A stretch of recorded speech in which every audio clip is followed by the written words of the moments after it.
falar uma e ele tá no jornal. Ele falou, logo hoje eu não vou estar aqui. Eu falei, problema seu. Mas vamos fazer de tudo para encontrar o Divininho também, né? Dar um abraço nele, conhecê-lo pessoalmente. Na hora do almoço ele vai estar por aqui. Doutor Alan, nós fizemos aqui uma parceria por tantas demandas que o senhor esteve durante os dias com a CUFA, a Central Única das Favelas. A Eliane está ali, tem um monte de gente ali já, a gente agradece. E é um assunto muito pertinente esse da Previdência, porque mudou agora recentemente, nós já tratamos isso. É como se fosse uma recapitulação das nossas entrevistas. E dia após dia tem, das muitas empresas, Formosa hoje seguramente tem 150 mil habitantes, pelo IBGE são 115, mas nós temos um público muito flutuante, de uns 30, 35, de uma cidade ainda dormitória. A pessoa trabalha no Distrito Federal e vem dormir, descansar, que aqui tem uma melhor qualidade de vida. E com isso muitas empresas, e muitas delas hoje, certo, cumprem, eu posso falar aqui pelo menos 50 que cumprem rigorosamente a lei. Mas o ser humano, a cada dia que passa, está mais difícil de lidar. Eu costumo usar uma expressão assim, tá tendo muito nhenhenhen, tititi, popopó. E nós que somos detentores de empresas, sabemos dessas dificuldades. Tem a lei para todos, para o trabalhador, que é aquela que o senhor fala do previdenciário, que pode recorrer, né? Mas também tem a lei para o empresário. Nós nunca falamos sobre isso. O que o empresário hoje tem de braço amigo, de extensão, que ele pode buscar aí junto ao INSS, junto ao previdenciário? Por exemplo, porque a gente só fala do trabalhador, né? Caiu, machucou, adoeceu, precisa de aposentar, infelizmente está cometido de uma doença. Mas e um empresário como si? O empresário, ele tem à disposição dele, desde que ele seja contribuinte do sistema previdenciário, todos os benefícios que são também direcionados ao trabalhador, Fábio. Isso é importante porque em um dado momento da vida, ele pode ter necessidade aí de ter uma pensão por morte, pode ter necessidade, melhor dizendo, seus dependentes podem ter necessidade de ter uma pensão por morte. Pode haver a necessidade aí dele ficar doente, precisar aí de fazer um tratamento e conseguir aí um auxílio-doença, que hoje é o auxílio por incapacidade temporária, até uma aposentadoria por invalidez, e um dado momento da vida em que ele atingir idade para se aposentar, pode também ter essa aposentadoria, mas para isso ele precisa estar contribuindo para o sistema previdenciário. E é muito bom quando você coloca dessa forma, Fábio, por quê?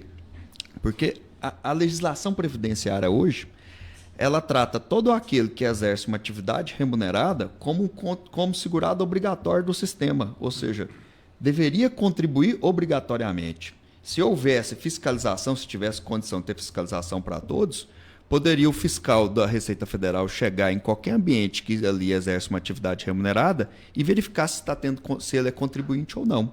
Como não tem condição de fazer isso, essa legislação ela vai acabando não tendo assim, a sua aplicação na prática, mas todo aquele, seja o advogado, o médico, o empresário, aquele que exerce atividade remunerada, ele obrigatoriamente deveria contribuir para o sistema previdenciário. Pois bem, o Alexandre, por exemplo, nosso gestor feroz, ele é um multiuso, dá muita consultoria aí no Sebrae, muita consultoria para as empresas, trabalha também no transporte Uber, ou seja, é múltiplo uso e sabe dessas demandas, né, Alexandre? Como que é importante você conhecer dos seus direitos previdenciários para fazer a solicitação, a sua pergunta. Ainda faltou trabalho com vendas, consultoria de vendas, tem um monte de coisa ainda. Bem dinâmico, né, Alexandre? Nós temos aí algumas coisas aí, como autônomo não dá para ficar parado, né? A gente tem que sobreviver. A minha pergunta seria no sentido mais filosófico, né, doutor Alan? Já que a gente está fazendo uma recapitalização, como diz o Fábio, eu gostaria de saber no sentido da própria Previdência. Uma briga que nós temos hoje no país é sobre os recursos. Né, os recursos estão bem escassos. Existe alguma outra forma de previdência no mundo? Algo que a gente possa comparar, que você fale, não, essa previdência sim caberia hoje ao país para livrar, né, a dívida que hoje, se não me engano, o senhor pode até comprovar o meu número, chega a quase 1 trilhão, né, os nossos gastos aí com o pessoal da Previdência. Qual seria? O senhor tem alguma ideia, doutor? Olha, o sistema previdenciário brasileiro é um sistema que leva em conta a Seguridade Social. O que é a Seguridade Social? Ali inclui, junto do sistema previdenciário, saúde, assistência e previdência. E aí, o legislador, inclusive da Constituição Federal de 88, criou uma série de recursos indiretos para garantir esse sistema de seguridade social. Ou seja, tudo ali que a gente contribui de PIS, COFINS, contribuição social sobre o lucro líquido e dos jogos de prognósticos, ou seja, jogos de Mega Sena, loteria, Loto Fácil, tudo isso aí, parte dessa arrecadação vai para o sistema de seguridade social. E isso gere todo esse sistema. Ou seja, eu posso dizer, Alexandre, que eu tenho contribuintes diretos, que são aqueles que contribuem realmente para o sistema previdenciário, e os indiretos, que são toda a população. Porque que hoje mesmo, energia elétrica, tem PIS, COFINS. Se você saiu de casa, você mesmo falando que você também faz esse serviço aí de transporte Uber, se abasteceu o carro no combustível, PIS, COFINS. E tudo isso vai para garantir todo esse sistema. Que por um bom tempo aí, por um bom período aí, até 2018, 2019, quando se calculava dentro do sistema de seguridade social o que pagava de previdência, assistência e saúde, era superavitário. Depois, com a Covid, começou a ter um número deficitário. Agora, quando se observa isso a nível de mundo, né, você pode ver que alguns países aí que têm uma linha mais capitalista, como vou até citar como exemplo aqui os Estados Unidos, não tem uma previdência pública atuante. Não tem uma previdência pública muito pujante. Se a gente for aqui mais perto aqui de nós, aqui, nosso vizinho aqui, o Chile. O Chile tinha uma previdência pública, essa previdência pública foi extinta, criou uma previdência privada e criou uma série de problemas ali naquele país ali, inclusive com várias manifestações, posso dizer, até usar entre aspas uma expressão, revolução lá, buscando trazer de volta isso aí. E quando a Previdência foi criada, quando se criou essa ideia de Previdência aqui no Brasil e no mundo, veio com a ideia de que a própria pessoa ela não teria condições de criar recursos para no futuro ela se manter. Isso, é claro que naquela época a população evoluiu, hoje já existe já uma política, um planejamento financeiro que todos podem buscar isso. E quando se estabeleceu isso, foi criando o quê? Que seria mais difícil o Estado manter alguém que não tivesse condição, numa idade idosa, de se autossustentar, e que ele poderia fazer essa contribuição para isso. Mas não se tem, Alexandre, e aí respondendo diretamente à sua pergunta, não se tem ao longo do mundo um sistema público que não seja esse sistema previdenciário de aposentadoria. Ou se tem ele, ou não se tem ele. Isso é que a gente observa aí ao longo do mundo. Olha, a hora certa são 8h43. Maurício Marques Figueiredo e a sua pergunta, sem delay. Doutor Alan, na década de 90 nós tivemos muitos problemas de desvios, de fraudes no sistema do INSS, né?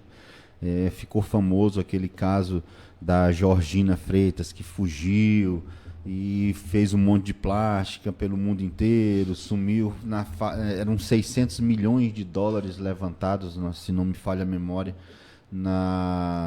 imputados aos desvios dela.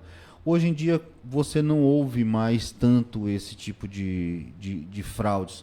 O que aconteceu de evolução nesse sistema que fez com que a Previdência, apesar de muita gente defender que a Previdência é deficitária, também tem muita gente defendendo que ela nunca vai ser deficitária por conta do que arrecada.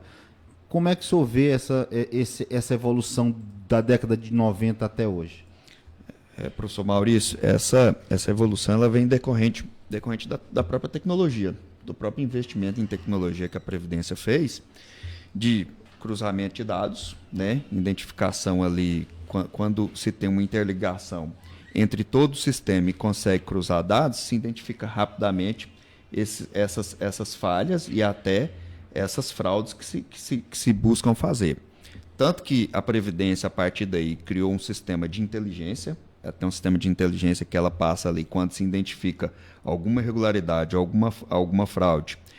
Se faz um levantamento para saber se aquilo ali tem escala, e se aquilo ali tem escala, já passa imediatamente a tomar as providências que são cabíveis e legais.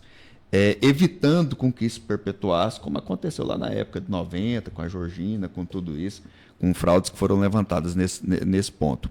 Mas é importante também que a Previdência se avance em um aspecto muito importante. Quando você me faz essa pergunta, eu passo a refletir sobre isso, das sonegações, daquilo que não se é pago para o sistema previdenciário e muitas vezes não é cobrado e lá na frente vem até com alguns perdões. Isso aí é algo que gera realmente uma distorção no sistema e não pode acontecer. Mas a questão das fraudes aí, nós temos aí que analisar que isso aí foi um grande avanço tecnológico, um grande avanço que a própria Previdência investiu nesse aspecto. Olha a hora certa, 8h46, Alexandre Borges, a sua pergunta. Doutor Alan, sobre os documentos, né? O Divino não está aqui, mas eu quero pegar nesse ponto que o pessoal da zona rural sempre pergunta sobre essa estrutura. Tem algum conselho, algo que você possa dizer para o pessoal da zona rural aí que sempre manda mensagem para nós? Eles fazem diversas perguntas, o Divino não está aqui, ele sempre separa, eu peço desculpa, mas o que o senhor fala para a zona rural sobre o cuidado com a sua previdência, como pensar lá na frente, os papéis, guardar os papéis já que estão em locais distantes, né? Como é que funciona para eles?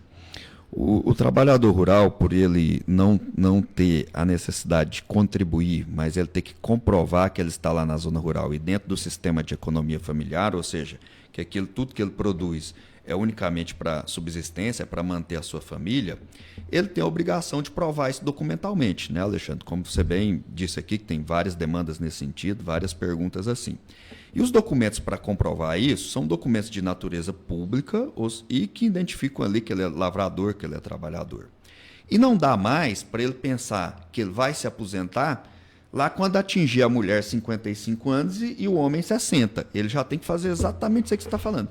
Procurar ter documentação que comprove isso. E essas documentações que comprovam isso, a certidão de casamento, que tem ali, que consta ali ele ou a esposa, ou a mulher e o seu esposo, com a profissão de lavrador, certidão de nascimento dos filhos.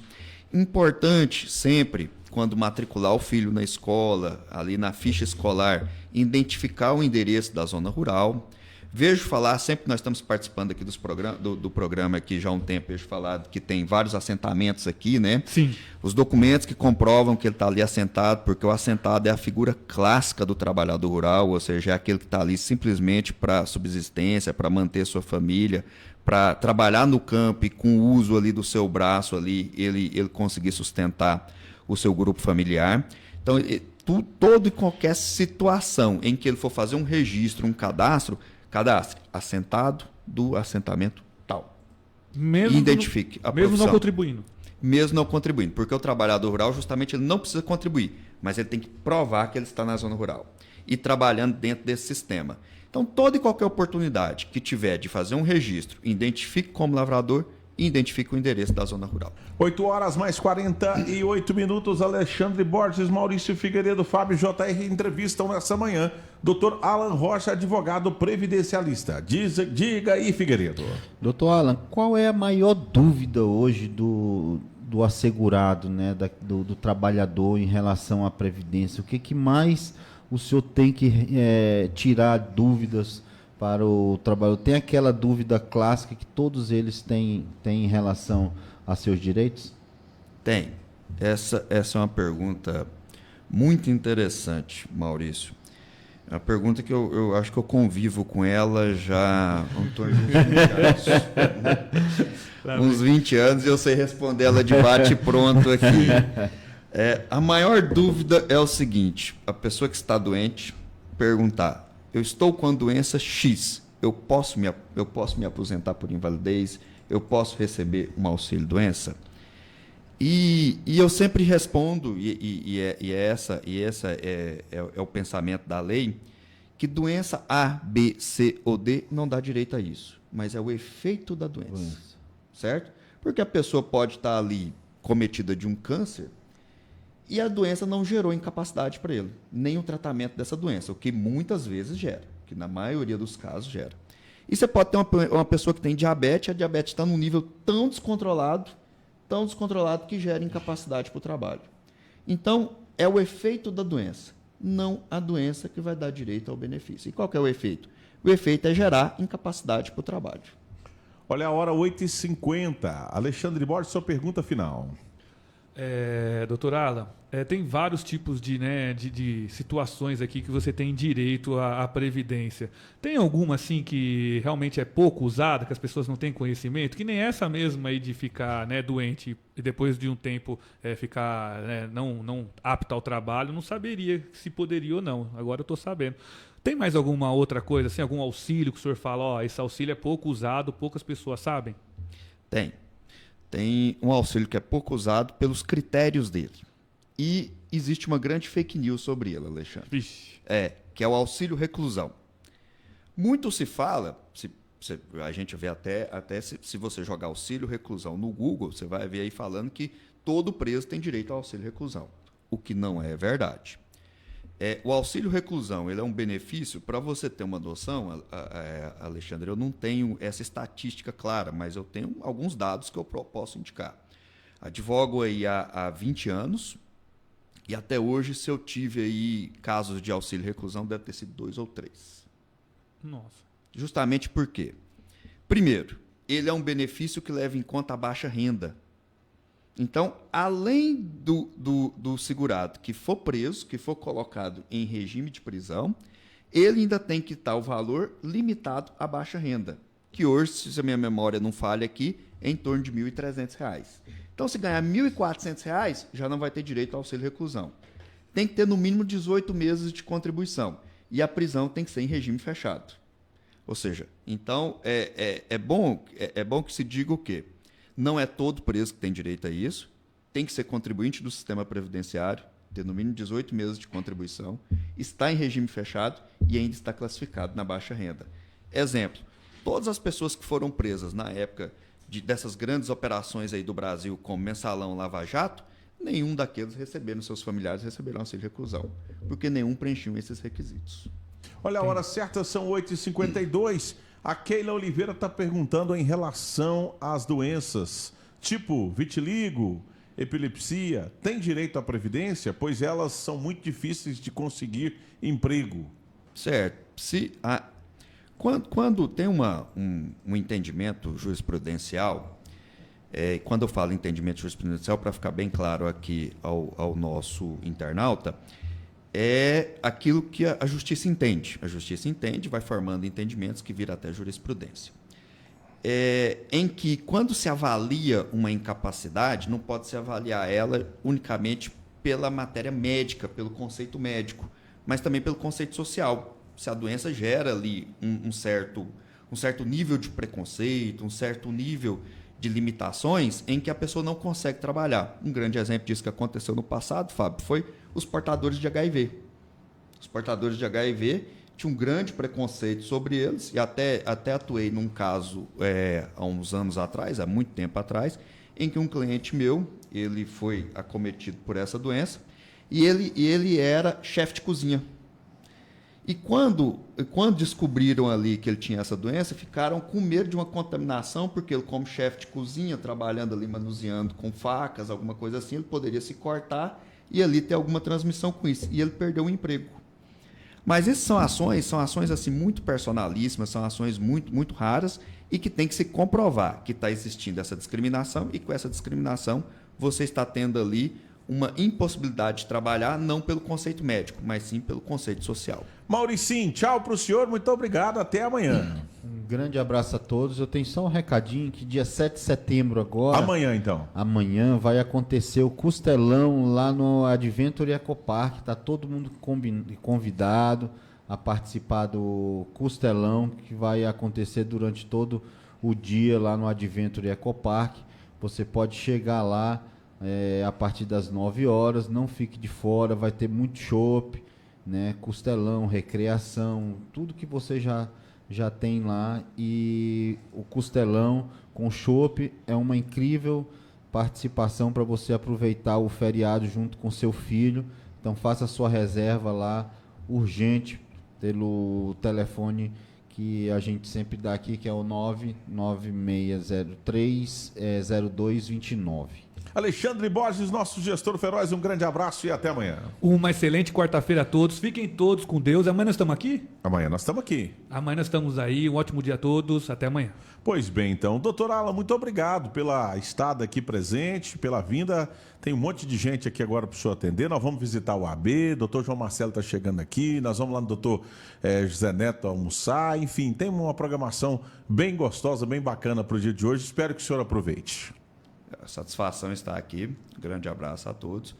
E vamos voltar outras vezes, né, Fábio? Vamos o convite voltar. está feito aí. Tá Muito certo. obrigado.